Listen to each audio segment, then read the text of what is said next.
नमस्कार दोस्तों, smart learning campus में आप सभी का स्वागत है। दोस्तों, ये उत्तर प्रदेश पुलिस भर्ती का जीएस सेट नंबर 4 है। इससे पहले हम लोग 3 प्रैक्टिस सेट लगा चुके हैं।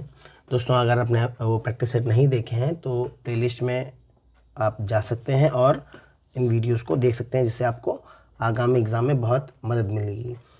चलिए दोस्तों, अब अधिक देर ना करते हुए वीडियो को स्टार्ट करते हैं। यहाँ देखिए, पहला क्वेश्चन है 12वीं पंचवर्षीय योजना का मुख्य उद्देश्य क्या था। ठीक है, अब देखिए दोस्तों, कोई भी पंचवर्षीय योजना थी तो उसका एक उद्देश्य होता था। तो आप बताएंगे कि 12वीं पंचवर्षीय योजना का उद्देश्य क्या था। तो दोस्तों, इसका सही जवाब है ऑप्शन नंबर सी, तीव्र टिकाऊ और अधिक समावेशी विकास। तीव्र टिकाऊ और अधिक समावेशी विकास। और दोस्तों, अगर बात करें तो यह पंचवर्षीय योजना कब से कब तक चली थी, तो आप याद रखेंगे 2012 से लेकर 2017 तक, और ये अंतिम पंचवर्षीय योजना थी।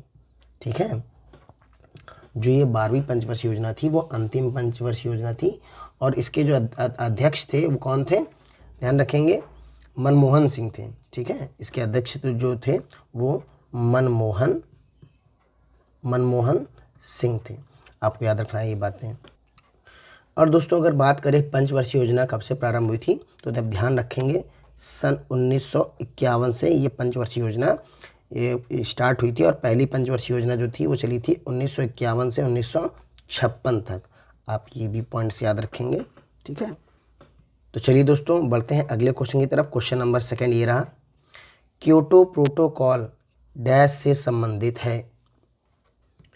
अब देखिए दोस्तों, जो क्योटो प्रोटोकॉल है उसका मेन उद्देश्य है, जो यहाँ पर पृथ्वी पर ताप वृद्धि हो रही है। क्या हो रही है दोस्तों, ताप वृद्धि।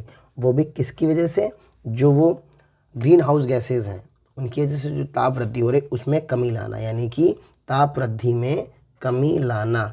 ठीक है, और इसी से संबंधित है प्रोटोकॉल। तो और इसको जलवायु परिवर्तन के नाम से भी जाना जाता है दोस्तों। किससे, जलवायु परिवर्तन के नाम से भी जाना जाता है। तो option number D is the right answer हो जाएगा। क्योटो प्रोटोकॉल जो है जलवायु परिवर्तन से। एक होता है मॉन्ट्रियल प्रोटोकॉल दोस्तों, मॉन्ट्रियल प्रोटोकॉल। ठीक है, ये हम आपको पुरानी वीडियो में भी आपको बता चुके हैं। ये वाला क्वेश्चन देखिए, कई बार प्रोटोकॉल से कोई ना कोई क्वेश्चन आ जाता है। तो आप 2-3 प्रोटोकॉल है, एक दिन मैं इकट्ठे उनको एक कंबाइन जगह करा दूंगा।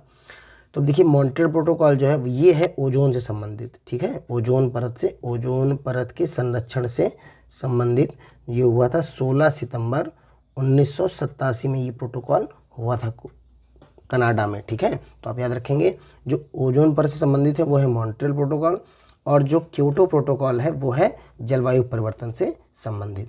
तो चलिए दोस्तों, option number D is the right answer हो जाएगा। बढ़ते हैं क्वेश्चन नंबर 3 की तरफ। ये रहा क्वेश्चन नंबर 3। उत्तर प्रदेश के किस शहर को पूर्व का ग्रास के नाम से जाना जाता है। अब देखिए दोस्तों, ये आपके लिए एकदम नया क्वेश्चन होगा, या कुछ लोगों को आता भी होगा, लेकिन ये क्वेश्चन बहुत ही ज़बरदस्त क्वेश्चन है कि पूर्व का ग्रास के नाम से किसे जाना जाता है। तो दोस्तों, इसका सही जवाब हो जाएगा ऑप्शन नंबर डी। क्या हो जाएगा, option number D, Kannauj. Kannauj को पूर्व का ग्रास कहा जाता है।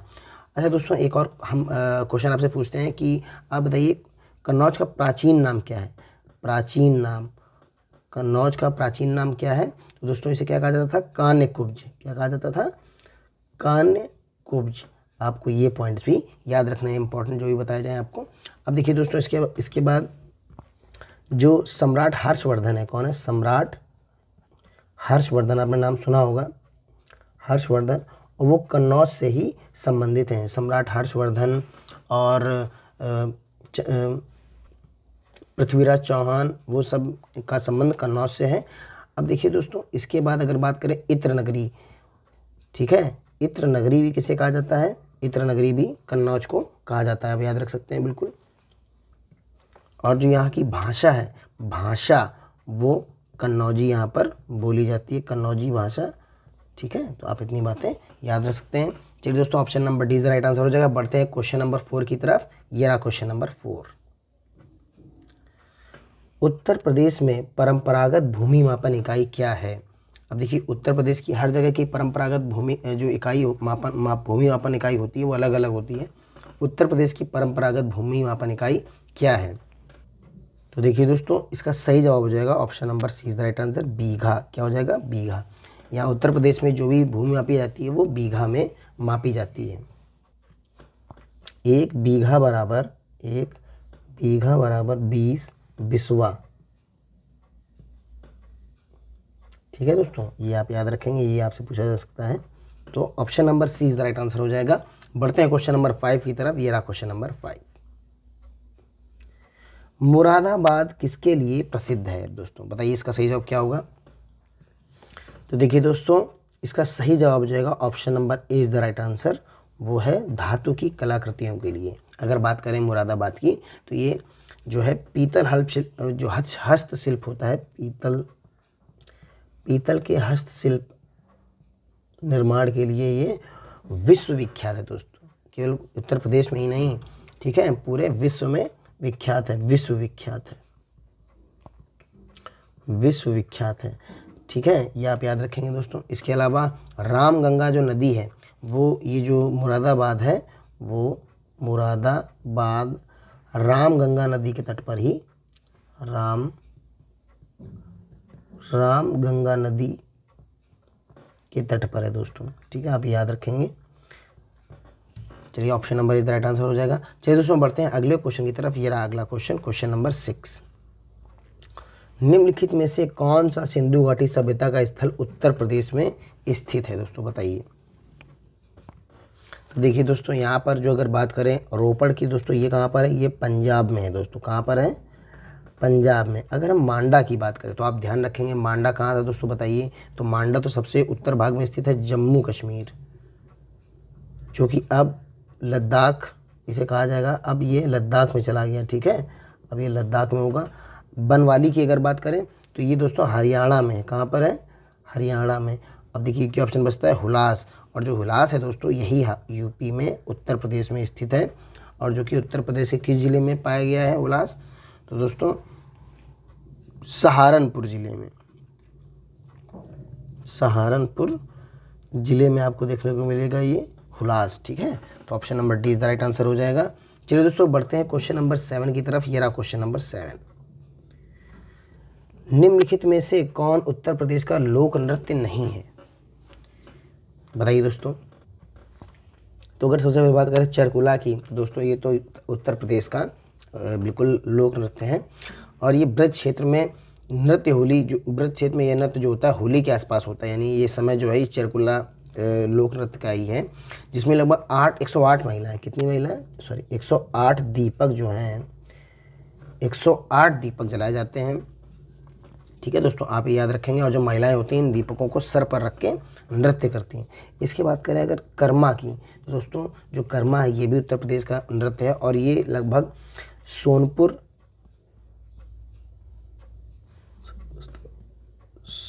सोनभद्र और मिर्ज़ापुर, ठीक है, सोनभद्र और मिर्ज़ापुर जो एरिया है उत्तर प्रदेश का, वहाँ पर ये जो है खरवार आदिवासी लोगों द्वारा ये जो है ये कर्मा त्यौहार है वो मनाया जाता है। किस जनजाति के द्वारा? खरवार। ठीक है, ये दोस्तों आप याद रखें। इसके बाद बात करें फगुआ की, फगुआ। अब देखिए दोस्तों, ये उत्तर प्रदेश का लोक नृत्य नहीं है, ये उत्तर प्रदेश का लोक नृत्य नहीं है। अगर इसके बाद बात करें पाई डंडा की, तो दोस्तों जो पाई डंडा है ये उत्तर प्रदेश का नृत्य है, और ये जो बुंदेलखंड वाला एरिया है, यानी कि दक्षिण का एरिया है बुंदेलखंड का, वो जो है वो ये वहाँ पर मनाया जाता है दोस्तों। इसका सही जवाब हो जाएगा जो फगुआ है वो उत्तर प्रदेश का नहीं है। Option number C is the right answer. बढ़ते हैं क्वेश्चन नंबर 8 की तरफ। ये रहा क्वेश्चन नंबर 8। कार्तिक एक लोक नृत्य है। कार्तिक किसका एक लोक नृत्य है? देखिए बहुत ही शानदार क्वेश्चन है ये। बताइए दोस्तों क्या जवाब हो जाएगा इसका? दोस्तों कार्तिक जो लोक नृत्य है वो है बुंदेलखंड का। किसका है दोस्तों? बुंदेलखंड का। और ये जो लोक नृत्य है दोस्तों, इसमें ये क्या होता है कि जो नर्तक होते हैं, नर्तक वो कृष्ण और गोपी बनकर क्या करते हैं? नृत्य करते हैं। ठीक है दोस्तों, इनका इस तरह का ये नृत्य होता है। Option number is the right answer हो जाएगा। चलिए दोस्तों, बढ़ते हैं क्वेश्चन नंबर 9 की तरफ। ये रहा क्वेश्चन नंबर 9। निम्नलिखित में से कौन सा नृत्य उत्तर प्रदेश से संबंधित नहीं है? देखिए दोस्तों, नृत्य से संबंधित बहुत सारे क्वेश्चन आपको देखने को मिल रहे हैं। बताइए दोस्तों क्या हो जाएगा इसका सही जवाब? अब देखिए दोस्तों, चरकुला देखिए तो उत्तर प्रदेश का है, आपने बहुत ही इसे बार पढ़ा होगा। कठपुतली नृत्य जो है ये दोस्तों उत्तर प्रदेश का नहीं, ये राजस्थान का नृत्य है। किसका है दोस्तों? राजस्थान का। तो ये तो ऑप्शन हमारा सही हो जाएगा। इसके बाद मयूर नृत्य भी उत्तर प्रदेश का है और रासलीला भी उत्तर प्रदेश का है। तो सही जवाब है option number B is the right answer. कठपुतली नाच जो है वो उत्तर प्रदेश से संबंधित नहीं है। चलिए बढ़ते हैं दोस्तों क्वेश्चन नंबर 10 की तरफ। ये रहा क्वेश्चन नंबर 10। उत्तर प्रदेश के किस स्थान पर भारतीय सरकरा तकनीकी संस्थान स्थित है? अब देखिए दोस्तों, बहुत बार पूछे जाने वाला क्वेश्चन है ये कि भारतीय सरकरा संस्थान जो है कहाँ पर है दोस्तों? बताइए इसका सही जवाब क्या हो जाएगा? तो दोस्तों इसका सही जवाब हो जाएगा option number be the right answer. Kanpur में आप देखेंगे भारतीय सरकरा संस्थान जो है वो कानपुर में स्थित है। अगर हम बात करें लखनऊ की, तो दोस्तों लखनऊ में एक बहुत ही महत्वपूर्ण संस्थान है, वो है Indian Institute of Sugarcane Research Institute. तो अगर हम बात करें शुगर केन रिसर्च इंस्टीट्यूट, ठीक है, तो देखिए वो आपको मिलेगा लखनऊ में। अगर हम मेरठ की बात करें तो देखिए मेरठ का जो बहुत ही महत्वपूर्ण इंडस्ट्री है वो है western UP chambers of commerce and industry. देखिए ये है वेस्टर्न, आप इसे नोट कर लीजिए, बहुत ही ये कई बार क्वेश्चन पूछे जा चुके हैं। Western UP chamber of commerce and industries, commerce and industries, ठीक है, ये आप देखेंगे मेरठ में। और अगर नोएडा की बात करें तो national academy of statistical administration, national academy of statistical administration दोस्तों आप देखेंगे तो ये है नोएडा में। तो लेकिन इसका सही जवाब जो है वो option number B is the right answer, Kanpur सही जवाब है। चलिए दोस्तों बढ़ते हैं क्वेश्चन नंबर 11 की तरफ। ये रहा क्वेश्चन नंबर 11। दूरदृष्टि दोष को इनमें से किसका उपयोग करके ठीक किया जा सकता है? अब दोस्तों बताइए इसका सही जवाब क्या हो जाएगा? दूरदृष्टि दोष, ये क्वेश्चन देखिए दोस्तों पहले भी हम करा चुके हैं, बहुत ही महत्वपूर्ण क्वेश्चन है ये। अब देखिए दोस्तों दो तरह के दोष हैं, दूरदृष्टि दोष और निकट दृष्टि दोष, ठीक है, निकट दृष्टि दोष। देखिए दूरदर्शी दोष में दूर का तो व्यक्ति सही देख लेता है, बल्कि तो पर मतलब पास का सही से नहीं देख पाता है। अगर निकट दृष्टि दोष की बात करें तो व्यक्ति निकट का तो सही से देख लेता है, लेकिन दूर की वस्तुएं सही से नहीं देख पाता है।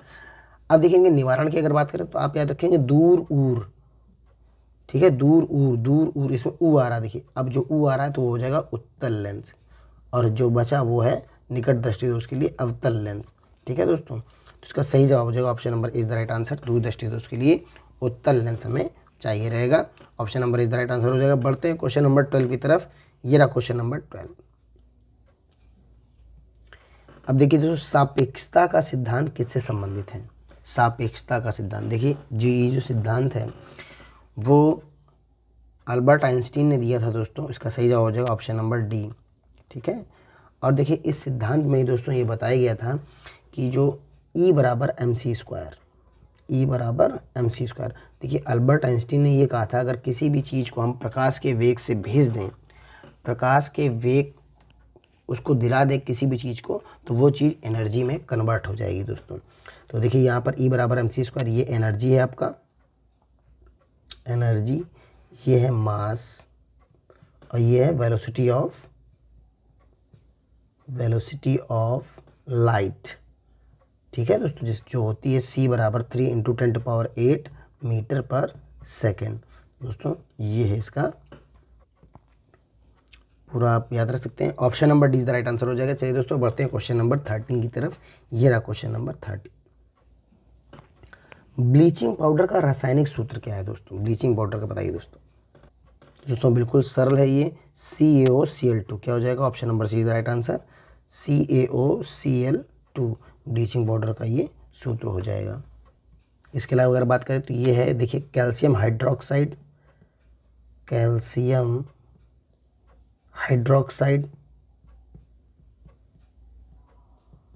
ठीक।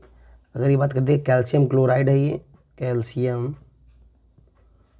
क्लोराइड, और ये कार्बन टेट्रा क्लोराइड,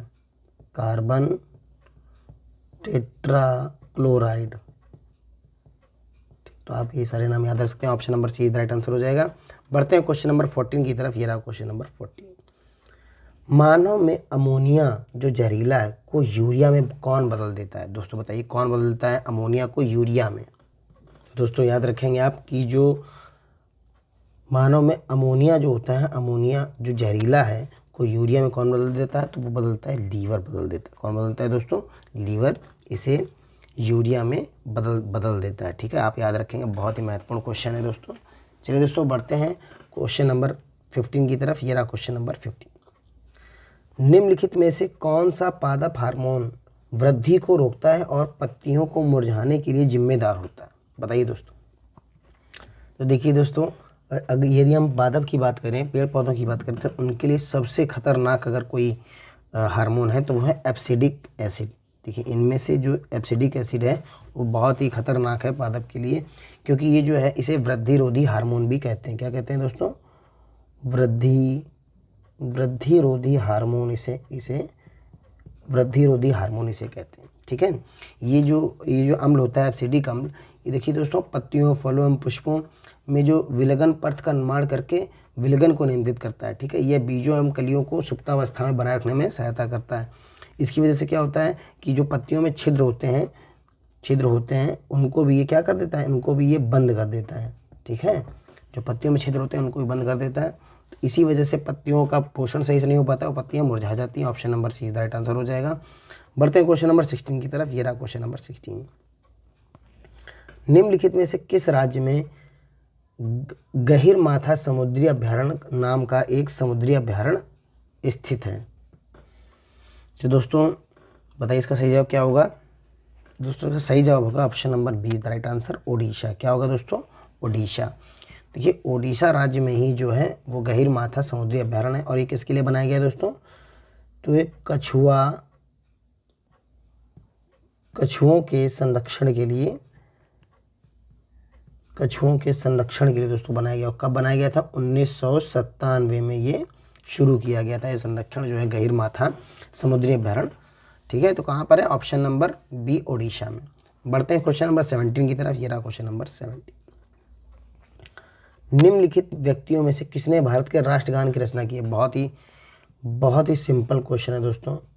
इसका जवाब तो आप मुझे पता है कि बिल्कुल दे देंगे। तो क्या जवाब है इसका? सही जवाब है, बताइए दोस्तों सही जवाब क्या होगा इसका? चलिए दोस्तों, इसका सही जवाब option number B, Rabindranath Tagore ji ने। जनगण मन की रचना किसने की थी? रविन्द्रनाथ टैगोर जी ने। अच्छा दोस्तों, एक बात बताइए कि राष्ट्रगान को कब अपनाया गया था भारतीय संविधान में? तो ध्यान रखिएगा, RRR। ठीक है, राष्ट्रगान, राष्ट्रीय गीत, राष्ट्रपति के रूप में राजेंद्र प्रसाद जी को, ये तीनों ही लोग 24 जनवरी 1950 को, ठीक है, भारतीय संविधान में अपनाए गए थे। तीनों चीज़ें 24 जनवरी 1950 को। और झंडा जो है वो कब अपनाया गया था? तो 22 जुलाई 1947। आप याद रखेंगे। ठीक, option number B is right answer. बढ़ते हैं क्वेश्चन नंबर 18 की तरफ। ये रहा क्वेश्चन नंबर 18।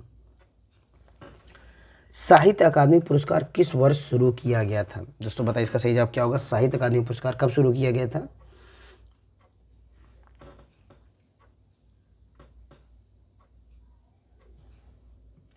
तो देखिए दोस्तों, साहित्य अकादमी जो पुरस्कार है वो 1954 में प्रारंभ किया गया था। और भी जैसे भारत रत्न भी कब शुरू किया गया था? 1954 में। आप याद रखेंगे। और जो साहित्य अकादमी पुरस्कार है ये भी 1954 से प्रारंभ किया गया था। तो चलिए दोस्तों, अगर आपको वीडियो अच्छी लग रही हो तो वीडियो को लाइक ज़रूर कर दें। चलिए दोस्तों, और बढ़ते हैं आज की अंतिम क्वेश्चन पर। ये रहा आज का last question. Operation smiling Buddha किससे संबंधित है दोस्तों? देखिए दोस्तों, जो ऑपरेशन स्माइलिंग बुद्धा है वो भारत के पहले परमाणु परीक्षण से संबंधित है। किससे संबंधित है? भारत के पहले परमाणु परीक्षण से। और देखिए दोस्तों, ये परीक्षण कब हुआ था? तो ये हुआ था 18 मई 1974 में। कब हुआ था? 18 मई 1974 में। और कहाँ पर किया गया था? तो याद रखेंगे, राजस्थान में ये परमाणु परीक्षण, क्योंकि वहाँ पर मरुस्थलीय भाग है तो वहीं पर ये परीक्षण किया गया था। कहाँ पर किया गया था दोस्तों? तो पोखरण में हुआ था। कहाँ हुआ था दोस्तों? पोखरण में। इसके अलावा दोस्तों आपसे पूछा जा सकता है कि जो परमाणु परीक्षण किया गया था तो वो कितने किलो का था? तो 12, ठीक है, 12 किलो टन था। 12 किलो टन क्षमता वाला जो था परमाणु बम था, उसको ज़मीन के अंदर इसका परीक्षण किया गया था। कहाँ किया गया दोस्तों? ज़मीन के अंदर किया गया था। और दोस्तों इसके बाद एक और देखिए, एक तो 1974 में किया गया था, इसके बाद एक और दूसरा अगर बात करें सेकंड परमाणु परीक्षण जो किया गया था वो 1998 में किया गया था, ठीक है, जिसका नाम था शक्ति 98।